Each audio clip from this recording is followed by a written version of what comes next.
Hi, I'm Don, and this is the Hobbyist Geek.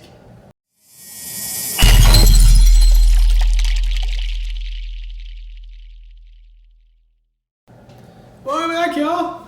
Today we're going to be continuing our Wheeljack build, and last time, oh, look at these legs! We got his lower half done. For this issue, part 2 here, I'm hoping we'll be able to get both arms and all of his accessories completed. That's right, this guy comes with accessories.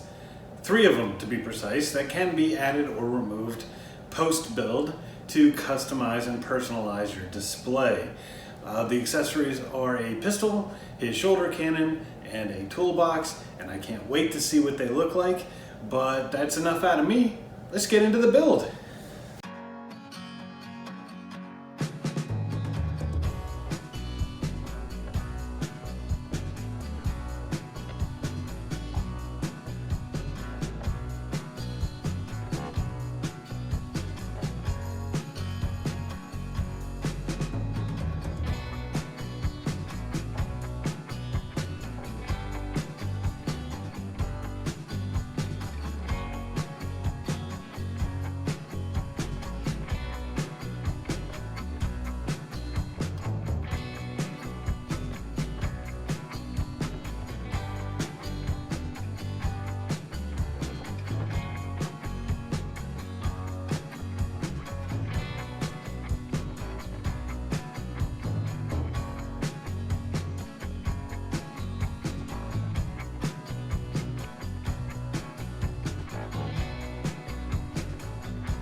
All right.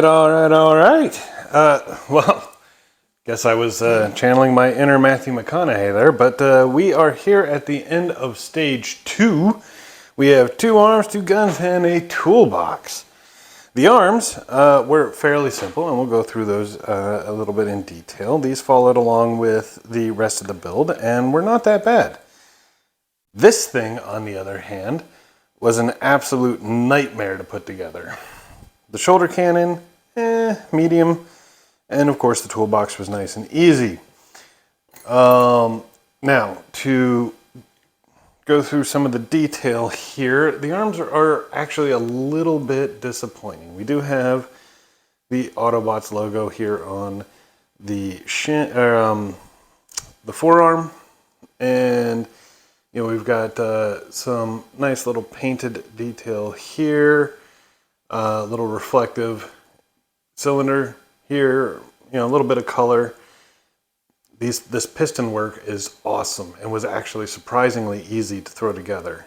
There are a couple of gears here on either side of the elbow that end up being hidden by this panel on both sides, but you do get to see the top of the gear, which is cool. We got a little bit of venting right in here, which is nice. Little decorative color here. This mesh, which I just love this mesh texture when they add it, which is great. A little more venting here along the top. I do love when they get these little insets, and there are several of them along the arm. There's another one right here. There's one on the back of the hand. The hands themselves are fairly basic, actually. I mean, the thumbs are nice, but you know, when we did the other Mu models, they actually had individual fingers, and each finger was a different size to make it a little more realistic. This is just one panel folded over with the division laser etched in. Not a lot to show on this. Nice little gold bit here. RJ, I don't even know what RJ stands for, to be honest with you.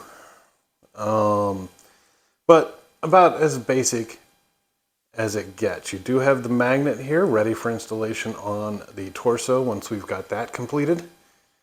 And you know, that's really all there is. There is a lot of blank space, like all this white up here that is just blank. And on the inside, you got a lot more just blank white space, which, you know, given the level of detail of the rest of the model, the blank areas really kind of stand out. On the right arm here, obviously we've got a different pose, a nice bend to it, but otherwise basically the same. This one actually does have a magnet in the fist for placement of the pistol. And we've got the pistol here. There's no magnet in here, but that's okay. It holds just fine. Throw it in there, boom. Got him holding his gun. Other than that, it is pretty much the same. It does say number 59 or 539 as opposed to the Autobot logo. This actually does have the Autobot emblem here on his right shoulder. All in all, I mean, they look good. They do. I feel like they could have done more, but they do look good. Then we come to the pistol itself. This was a pain to put together.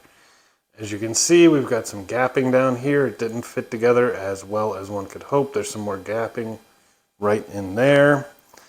One of the big things is this central cylinder right here had to be formed into a cylinder, and then all of these external pieces were added to it. And then you had to reach into the cylinder and try and get at those tabs, which was just an absolute pain. I'm sure some of this has to do with my skill level. You can see there's a little more gapping here. But all in all, I mean, seen from a distance, it's not so bad. I mean, you don't really notice the flaws until you get up close. And that's when everything kind of stands out. But this was just a nightmare to put together. But it does fit into the fist just fine, and it will make for a nice little pistol when we display him.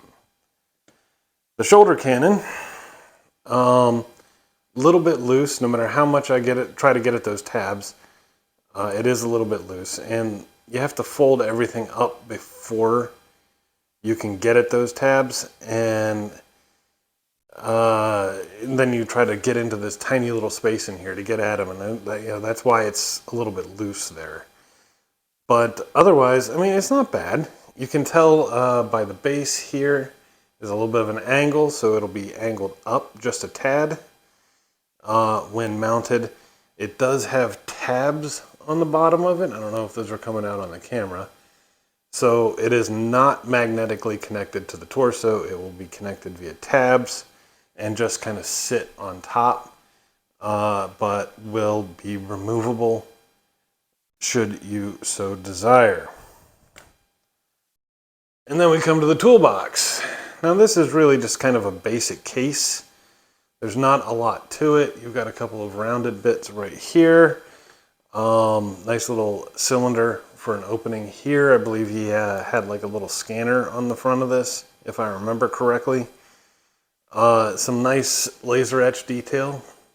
I like the blue color, honestly. That actually does come through nicely. It kind of looks like a cat carrying case, if I'm being perfectly honest. But it does look nice. Up top, you've got a little magnet here to help with the hold. There is no pins in the actual handle. Though, when you look at the fist, I don't know if I can make this show or not, but right here, there's a little hole for a tab to go in. And you've got a matching one on the flip side. But there's no tabs on the actual toolkit. So basically you just slide either side of the handle along the fist. And I'm kind of afraid to do this too much because you could technically scratch the paint, and it is a bit of a tight fit, as you can see. But once you get the handles on either side, wow, this is, I mean, there it goes. Then the magnet will catch onto the fist, and you can see he just holds it nice and securely, so no worries about it coming down, thanks to the magnet. Technically, I guess it's supposed to be like this, if it's to match with the little square in the center of his fist. I will have to wait and see once we've got this mounted to the torso what the angle is, because you know, I kind of want it to match gravity if I can. But other than that, I mean, there's really not much more to the toolkit here. But that said, that's it for stage 2. So things are definitely looking up. We are getting closer and closer, and I'm hoping we'll be able to finish this off in the next stage when we finish the torso and head and get everything finally assembled. I really hope you liked the video. If you did, please remember to like, share, and subscribe, and we'll see you next time. Have a great day.